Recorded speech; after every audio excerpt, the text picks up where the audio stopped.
Good morning, Dr. Lang. Would you like to introduce yourself? Okay, yes. Hi, good morning. My name is Dr. Nicole Lang, and I am a graduate of Trinity College, well, now Trinity Washington University. In 1989 is when I graduated, and I'm very happy to be with you here today. Thank you so much for joining me. Could you describe a little bit of your childhood and teenage years prior to college? Yes, so I was born in Mobile, Alabama. That's where both sides of my family are from. But I grew up in Atlanta, Georgia. We moved there when I was probably a year old. And my upbringing was within the Catholic Church, and I attended Catholic school my entire life, kindergarten through college, obviously. And so that was always a strong foundation in our family of faith and spirituality. Do you think that's what brought you to Trinity? Yeah, so my high school, St. Pius, the 10th Catholic high school in Atlanta, I believe the guidance counselor there attended Trinity. She's the one that introduced me to it, and I'm so glad she did because I wanted to continue my education in a Catholic environment. And just being at my high school was co-ed, but it was an interesting concept to focus just on an all-women's college. And I liked the idea that it was small and supportive and nurturing. And I like the location of it too, being here in Washington, D.C.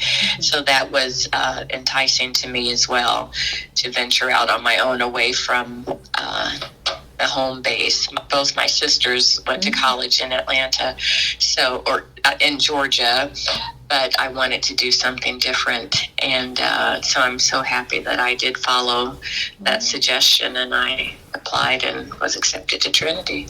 And how were your relationships between the students or the faculty or administration here at Trinity when you were a student? Yeah, so I think that's something that really stands out for Trinity, because the faculty, the administrators, staff, everyone was so invested in making sure that you succeeded. And they were so supportive and open office doors, always available to answer any questions we had. Dr. Oyewale, she was our biology professor, and also she was the head of the pre-med, I guess, kind of counseling service, if you will, for those that were interested in going on after Trinity to whether graduate school or medical school. So she was quite supportive as well in that endeavor. Would you consider her a mentor, or did you have other mentors and role models? Yes, I would in the pre-med kind of science building. So I feel like I lived in the science building, majoring in biochemistry. So we went through all of the sciences and the biology, chemistries, and physics arena. And so it was very helpful to have supportive teachers like her and Dr. Ludeman and Brother Navard. Yeah.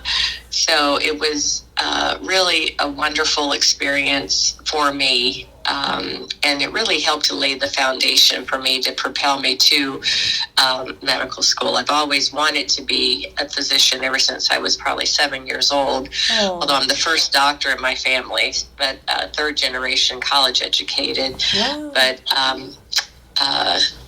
I'm the first physician in my family. So that is a true honor and humbling privilege. That is so amazing. Can you speak a little bit more about your career and what you do on a daily basis? Oh, sure. So, I can tell you, so after Trinity, I attended George Washington University Medical School. And from there, I went on to do a pediatric focused residency at Emory University. So I did go back to Atlanta. And then I was recruited to come back to GW after my residency.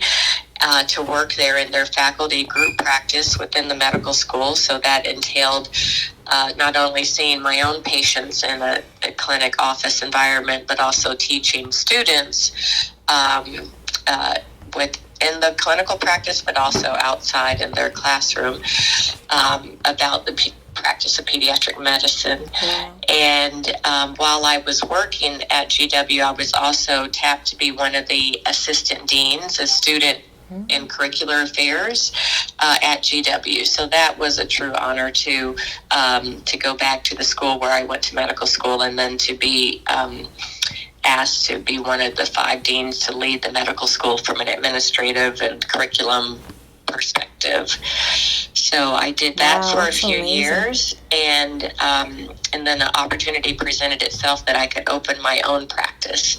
And so actually 20 years ago, November, I just celebrated November 1st, my 20th anniversary of having my own practice, Washington Pediatric Associates. Wow. So that is just a true blessing and privilege to be able to take care of patients in the DC metropolitan area for the last 20 years in a unique way, in the sense that I like to be comprehensive in my approach. I spend extra time with my families. I feel like it's the quality of care, not the quantity of patients you see, that's the most important to me. And so making sure that patients' questions are answered and having resources available, whether it's a lactation consultant or early childhood educator or nutritional counseling or just behavioral and psychological support, that's something that's important to look at every aspect of the child and the family and the community in which they live, and figure out what resources are most available and how we can best support them to reach their full potential. Wow, that's so amazing. Congratulations on the anniversary. Thank you so much. That's amazing. So being, saying all that, what kind of legacy do you hope to leave behind?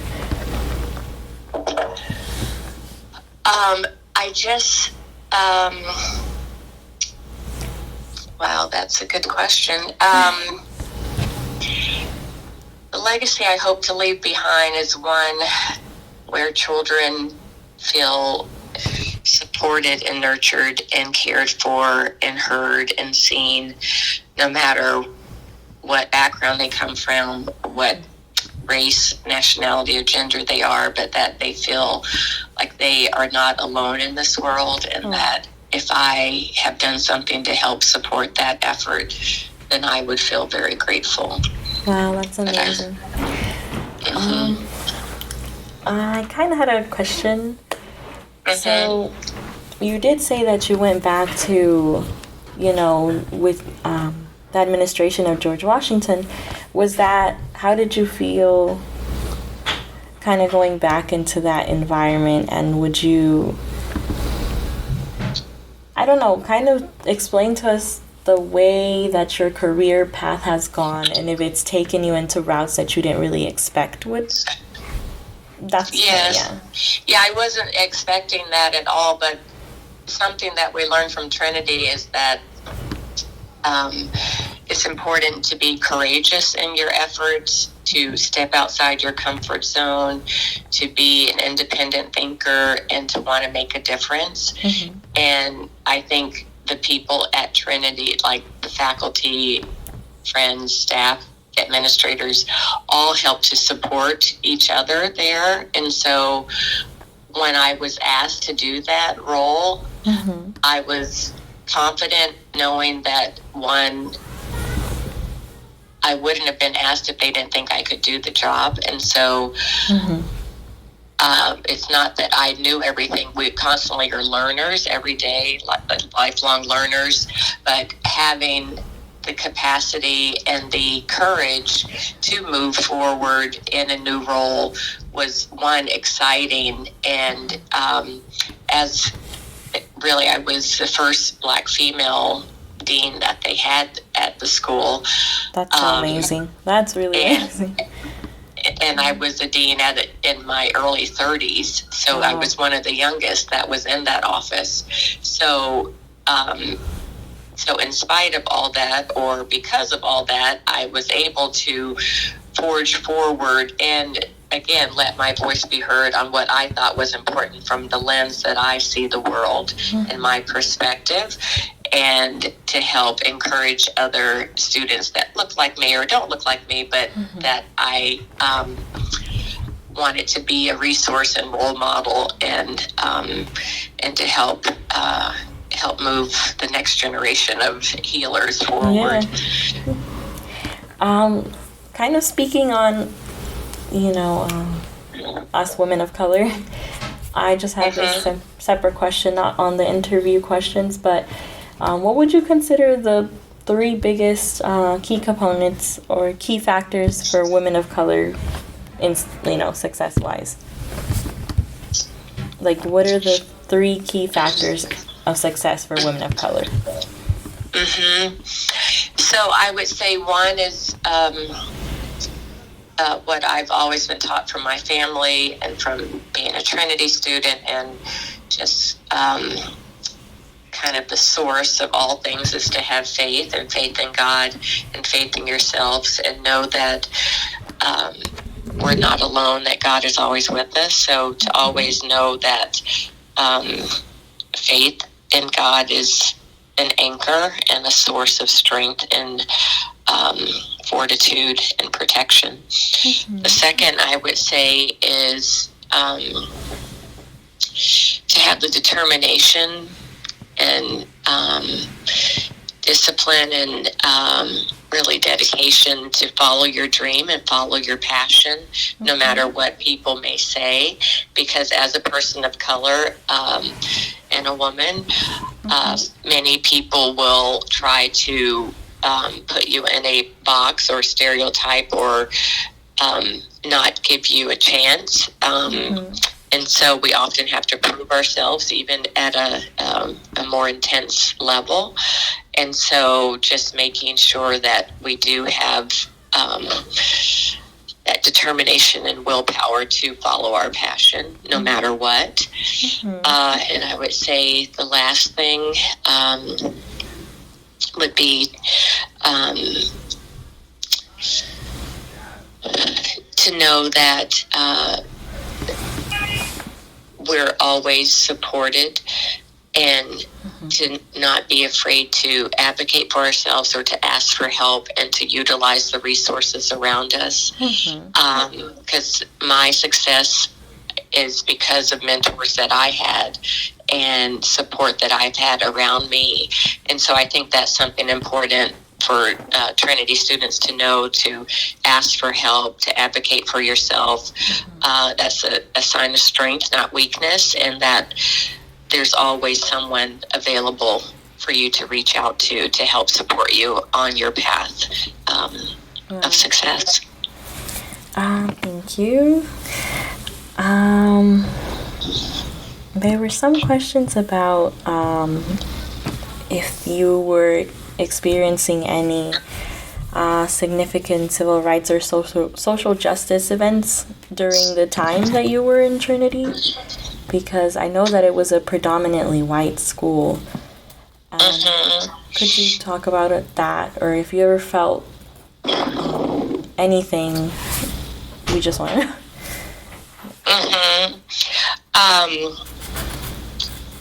Well, I think, yes, Trinity looked very different when I attended versus how it looks now, which I'm so excited about the opportunities being given to more women of color, and that has been a concerted effort by President Pat McGuire, who is just simply amazing leader.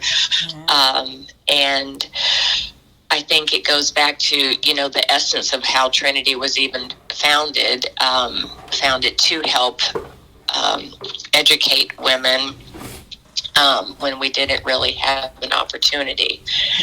And so today's Trinity population really is helping those to to have an opportunity again to further their education and to be women of strength and power. The thing about it, sorry, going back to your question, I was a little. No, it's okay. No, we love to hear But I was that. just thinking the dichotomy of how it looked when I was a student versus how it looks now, and it's like there was very few women of color when I was there. It was predominantly white, Yeah. and but we did have a Black student union, like Black Student Association, that we got together. We did things for Black History Month, which was very empowering and supported.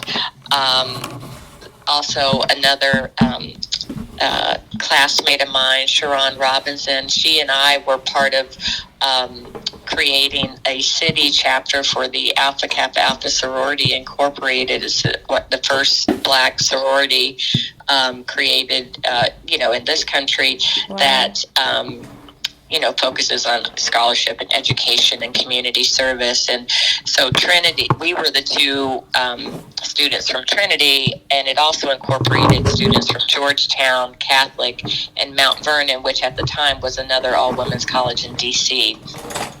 Wow. And so we started that while I was at Trinity too. And so that was another way of helping to come together from different universities, but have a common bond, if you will. And so that was something that we did. But yes, so it was a different perspective to see. So I'm very happy that Trinity has evolved really and is looking more like the world. Yeah. Right. Yeah. I feel very supported too. I just wanted to What's that? No, I do agree. I mean, I kind of saw like pictures, and so compared to what it is now, I feel like Trinity is very diverse. Very. Right, which is necessary. Very. Right, in the world we live in today. What does the world need to know about Trinity alumni, would you say? Right. Well, I think one of the most significant alumni would be Sister Margaret Clayton. And she was president. She attended Trinity, was president of Trinity, and she was a sister in Notre Dame de Namur. Again, the Sisters of Notre Dame, I think, really encourage and empower and support and really pushed us and continue to push for really an element of excellence in everything that we do. And so I think I couldn't have this interview without bringing up Sister Margaret Clayton because of her significant role in making Trinity what it is today too. And she passed away in 2020, but she was a formidable power, source of strength and courage through the Trinity years. Wow.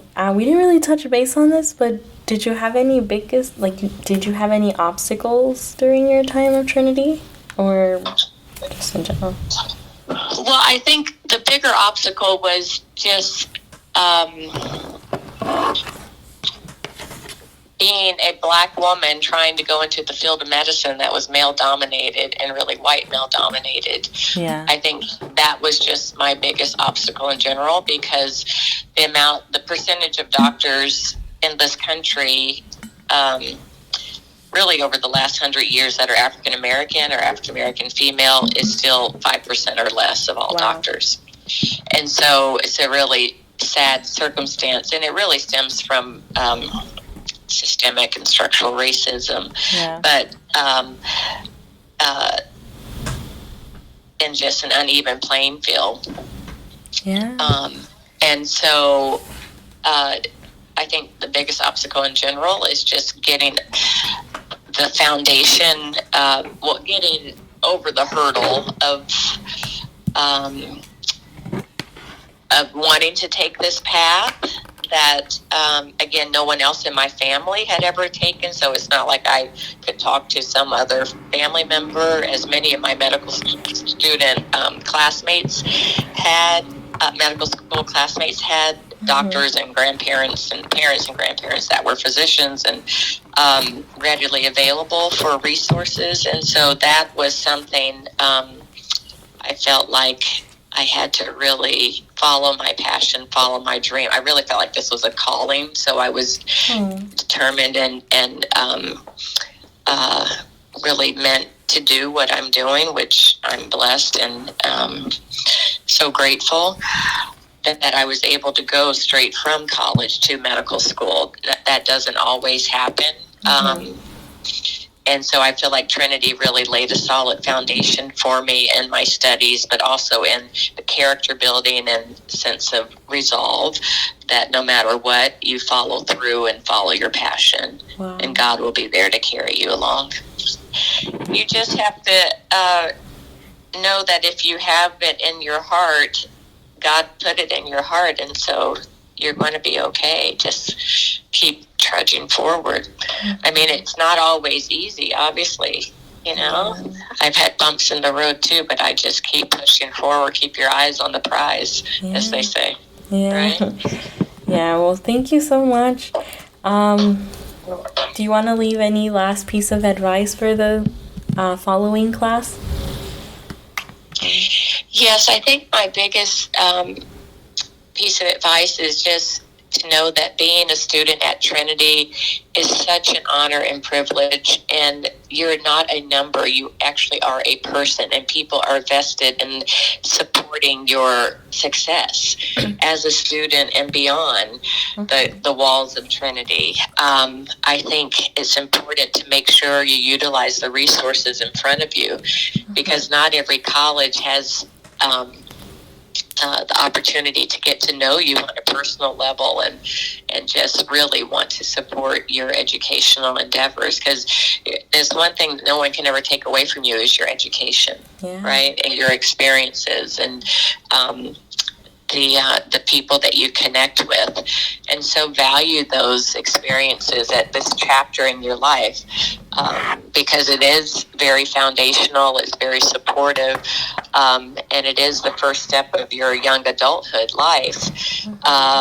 And the choices you make do matter, and I feel like Trinity helped us to make choices that were really focused on faith and being ethical and the truth and just strength and courage along the way.